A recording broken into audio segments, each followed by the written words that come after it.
Bienvenue dans notre nouveau tutoriel Python.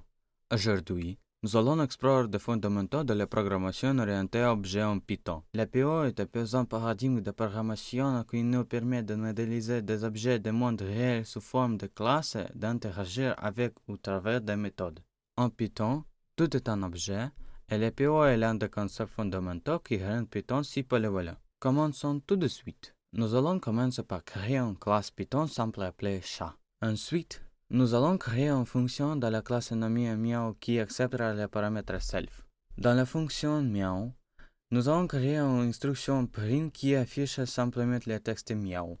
En résumé, dans ce code, nous avons défini une classe nommée chat avec une seule méthode appelée meow. Cette méthode permet à notre objet chat de meow lorsqu'elle est appelée. Maintenant, créons une instance de notre classe chat. Et maintenant, exécutons le code. Nous obtenons le texte meow opprimé. Ajoutons également la fonction type pour voir le type de notre instance. Exécutons à nouveau le code et nous obtenons man.chat, ce qui signifie que la variable c est une instance de la classe chat que nous avons définie. Ensuite, créons notre fonction dans la classe chat appelée so, qui accepte également le paramètre self. À l'intérieur de la fonction, nous créerons une instruction return qui nous renverra à sauter. Créons ensuite une fonction print et exécutons le code. Nous obtenons à sauter dans la console. Passons ensuite à la découverte des paramètres supplémentaires qu'une fonction peut accepter.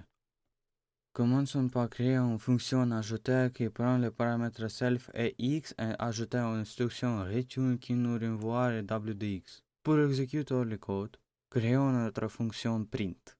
En exécutant le code, nous voyons que 4 est imprimé.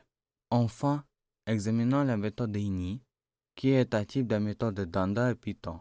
Tout d'abord, créons la fonction init qui prend 3 arguments, self, nom et âge. À l'intérieur de la fonction, nous créons des variables self.nom égale nom et self.âge égale âge. Ensuite, ajoutons deux paramètres à notre code de création d'objets, whiskey et 3. Et enfin, créons notre fonction print qui affiche 6.nom et 6.âge. Après avoir exécuté le code, nous obtenons whiskey et 3. Merci de nous avoir joué aujourd'hui. N'oubliez pas de liker, vous abonner et lisez des commentaires ci-dessous.